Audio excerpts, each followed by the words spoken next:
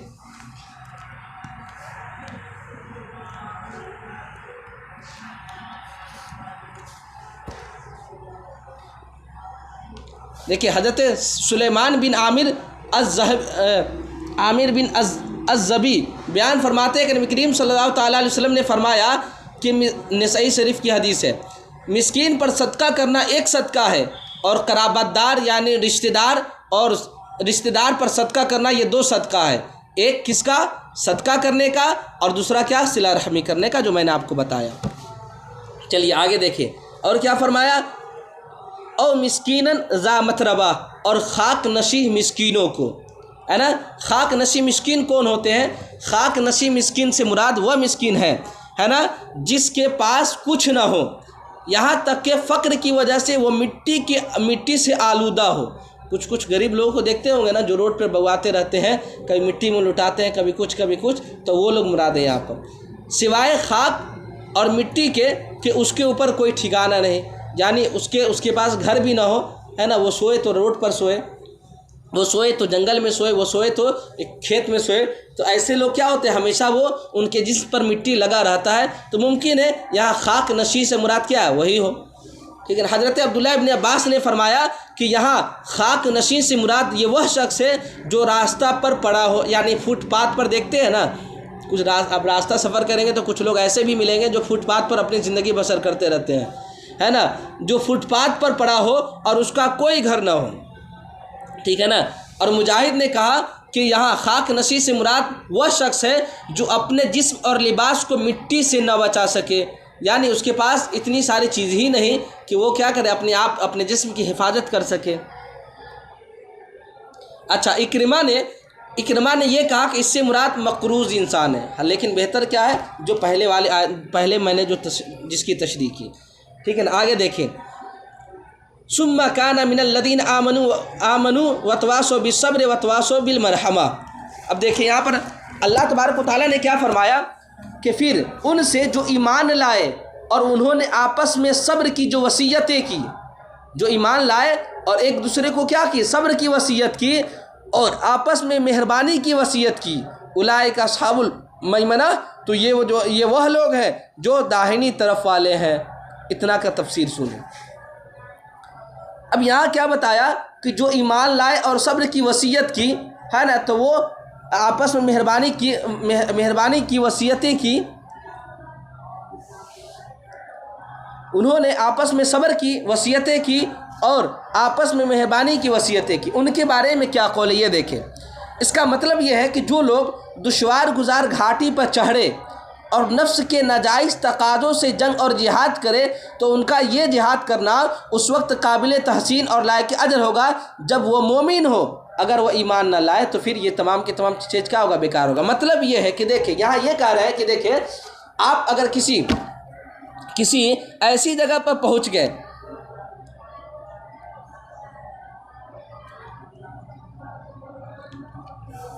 ایسی جگہ پہنچ گئے کہ آپ وہاں پر کیا کریں، غلط کام کر ہی بیٹھے، ٹھیک ہے نا.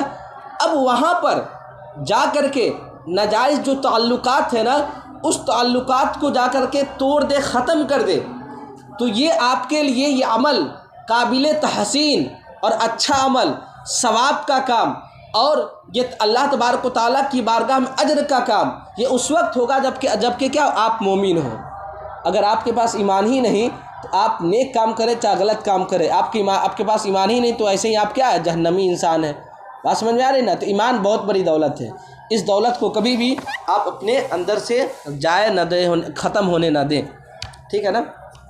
چلیے نیز یہ بھی فرمایا اس میں، حضرت عائشہ رضی اللہ تعالیٰ عنہ، صحیح مسلم شریف کی حدیث ہے، حضرت عائشہ نے فرمایا کہ یا رسول اللہ، زمانہ جاہلیت میں ابن جدعان رشتہ داروں سے نیک سلوک کرتا تھا، کھانا کھلاتا تھا، قیدیوں کو چھڑاتا تھا، غلاموں کو آزاد کرتا تھا، اور اللہ کی راہ میں لوگوں کو اونٹوں پر سوار کرتا تھا. کیا ان اعمال سے اس کو کوئی نفع ہوگا؟ آپ نے فرمایا نہیں. اس لیے کہ جب اس کا ایمان ہی نہیں تو وہ لوگوں کو کتنا ہی مدد کر دے، لوگوں پر کتنا ہی پیسہ لٹا دے، لوگوں پر کتنا ہی صدقے کے نام پر پیسہ کو خرچ کر دے، جب اس کے پاس ایمان ہی نہیں تو پھر کیا ہوگا؟ یہ تمام کے تمام چیزیں کیا ہوگا؟ رائگاں ہوگا، برباد ہو جائے گا. ہاں، اس کا فائدہ کیا ہوگا؟ اس کا فائدہ میں نے شروع میں پچھلے سال میں نے بتایا تھا کہ جو کافر انسان ہوتے ہیں نا، جب وہ نیک عمل کرتے ہیں نا تو اللہ تبارک و تعالیٰ اس نیک کام کا اجر دنیا ہی میں عطا فرما دیتا ہے، ٹھیک ہے نا. چلیے اچھا، نیز فرمایا انہوں نے ایک دوسرے کو صبر کی نصیحت کی اور ایک دوسرے کو رحم کی نصیحت کی. آگے دیکھیں، اولئک اصحاب المیمنہ، تو یہ کیا ہے؟ دہنی طرف والے ہیں. یہ دہنی طرف والے ہیں مطلب یہ کیا؟ جنتی انسان ہیں جو ایمان والے ہیں، ٹھیک ہے نا، اور غلط کام جگہ پر جا کر کے رک گئے اور نہ کیا، واپس آ گئے، تو یہ کیا ہے؟ جنتی ہونے کی نشانی ہے. انہی لوگوں کے لیے اللہ تبارک و تعالیٰ نے کہا اولئک اصحاب المیمنہ کہ یہ کیا ہے؟ دہنی طرف والے لوگ ہیں. والذین کفروا بآیاتنا هم اصحاب المشأمہ، اور وہ لوگ جو ہماری نشانیوں کے ساتھ نافرمانی کی، ہماری نشانیوں کے ساتھ کفر کیا، وہ کیا ہے؟ دائیں طرف والے ہیں. علیہم نار مؤصدہ، ان پر آگ ہے کہ اس میں ڈال کر کے اوپر سے بند کر دی جائیں. اللہ اکبر کبیرہ. بعض مفسرین نے یہ کہا کہ ان پر ہر طرف سے آگ کو بند کر دیا جائے گا. اس کا مطلب یہ ہے کہ کافروں کو دوزخ میں ڈال کر کے جو ہے نا، دوزخ کے دروازے کو بند کر دیے جائیں گے. اللہ اکبر کبیرہ. اگر دوزخ کا دروازہ بھی کھلا رہے نا پھر بھی انسان کیا ہوگا؟ اتنے پریشان ہوں گے کہ اس پریشانی کا بیان انسان کر ہی نہیں سکتا، اتنا پریشان انسان ہوگا. اب اگر اس کو جہنم میں ڈال کر کے، دوزخ میں ڈال کر کے پھر اس کو دروازہ کو بند کر دیا جائے تو پھر انسان کتنا مصیبت میں مبتلا ہوگا، آپ غور کر سکتے ہیں، ہے نا. اور بتایا والذین کفروا بآیاتنا هم اصحاب المشأمہ، کہ وہ لوگ جو ہماری نشانیوں کے ساتھ کیا کیے؟ کفر کیے، ہے نا، تو وہ کیا ہے؟ دائیں ہاتھ والے ہیں، بائیں ہاتھ والے ہیں. علیہم نار مؤصدہ، ان پر آگ ہے کہ اس میں ڈال کر کے اوپر سے بند کر دی جائیں گی.